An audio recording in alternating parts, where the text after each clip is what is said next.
नमस्कार, capital TV देख रहे हैं आप। आपके साथ मैं हूं बबीता।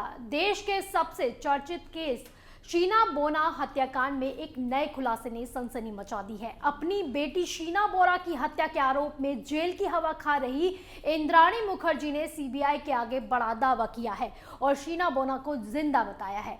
क्या वाकई में शीना बोरा जिंदा है, और अगर वो जिंदा है तो कहां है? देखिए इस रिपोर्ट में।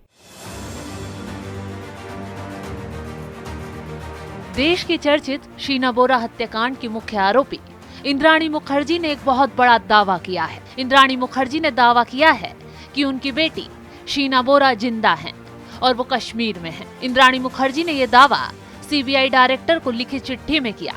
सीबीआई को लिखी चिट्ठी में इंद्राणी मुखर्जी ने दावा किया है कि हाल ही में जेल में उनकी मुलाकात एक महिला से हुई थी, जिसने उन्हें बताया था कि उसने कश्मीर में शीना बोरा से मुलाकात की थी। इंद्राणी मुखर्जी ने कहा है कि सीबीआई कश्मीर में शीना बोरा की तलाश करे। बता दें कि शीना बोरा की हत्या साल 2012 में हो गई थी। इस मामले में इंद्राणी मुखर्जी को मुख्य आरोपी बनाया गया था। अब मौत के 9 साल बाद इंद्राणी ने शीना बोरा को जिंदा बताया। इंद्राणी 2015 से मुंबई की बाईकुला जेल में बंद है।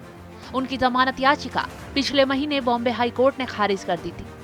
बताया जा रहा है कि इंद्राणी अब जमानत के लिए सुप्रीम कोर्ट जा सकती है। वहीं शीना बोरा हत्याकांड का खुलासा तब हुआ जब पुलिस ने इंद्राणी मुखर्जी के ड्राइवर श्यामवर राय को बंदूक के साथ गिरफ्तार किया। पूछताछ के दौरान उसने बताया कि वो दूसरे मामले में शामिल था और उसने कथित तौर पर एक मर्डर देखा था। श्यामवर ने मुंबई पुलिस को बताया था कि साल 2012 में इंद्राणी मुखर्जी ने शीना बोरा की गला दबाकर हत्या कर दी थी। इंद्राणी शीना को अपनी बहन बताती थी। आगे जांच में पता चला कि शीना बोरा इंद्राणी की पहली बेटी थी, जो अपनी मां को मुंबई में घर दिलाने के लिए ब्लैकमेल कर रही थी। जांच में ये भी सामने आया था कि इंद्राणी मुखर्जी ने बेटी शीना बोरा और बेटे मिखाइल को छोड़ दिया था। शीना को अपनी मां के बारे में पता चला था जब उनकी तस्वीर मीडिया एग्जीक्यूटिव पीटर मुखर्जी के साथ एक मैगजीन में छपी थी। उसके बाद कथित तौर पर शीना मुंबई आई।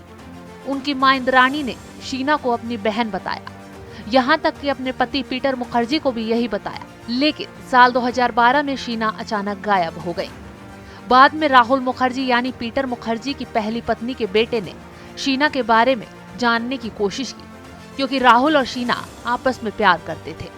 राहुल ने बाद में बताया कि शीना विदेश में रहना चाहती थी। साल 2015 में जब मामला सामने आया तो जांच में पता चला कि इंद्राणी ने मुंबई के बांद्रा में शीना की गला दबाकर हत्या कर दी और शव को रायगढ़ जिले में दफना दिया।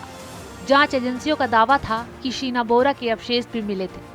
हालांकि इंद्राणी ने इसे खारिज कर दिया था। इंद्राणी की गिरफ्तारी के बाद उनके पूर्व पति संजीव खन्ना को भी बेटी की हत्या में मदद करने और सबूत मिटाने के आरोप में गिरफ्तार किया गया था। सीबीआई ने उनके पति पीटर मुखर्जी को भी गिरफ्तार किया था, जिन्हें साल 2020 में जमानत मिल गई थी। ट्रायल के दौरान ही इंद्राणी और पीटर ने तलाक ले लिया था। लेकिन अब इंद्राणी के दावे ने नया बवाल शुरू कर दिया है। इंद्राणी मुखर्जी ने सीबीआई के सामने ये दावा किया है कि शीना बोरा जिंदा है और कश्मीर में रह रही है। इंद्राणी ने शीना की तलाश के लिए बाकायदा सीबीआई के डायरेक्टर को चिट्ठी भी लिखी है। वहीं इससे पहले जांच एजेंसी शीना बोरा के अवशेष मिलने का दावा भी कर चुकी है। लेकिन अचानक इंद्राणी मुखर्जी ने यह दावा किया है कि इसकी जांच शुरू कर दी गई है। कहा यह भी जा रहा है कि अब शीना बोरा को लेकर इंद्राणी कोई नया गेम तो नहीं खेल रही है। कैपिटल टीवी फिलहाल के लिए बस इतना ही। देश और दुनिया की तमाम बड़ी खबरों के लिए आप देखते रहिए कैपिटल टीवी। नमस्कार।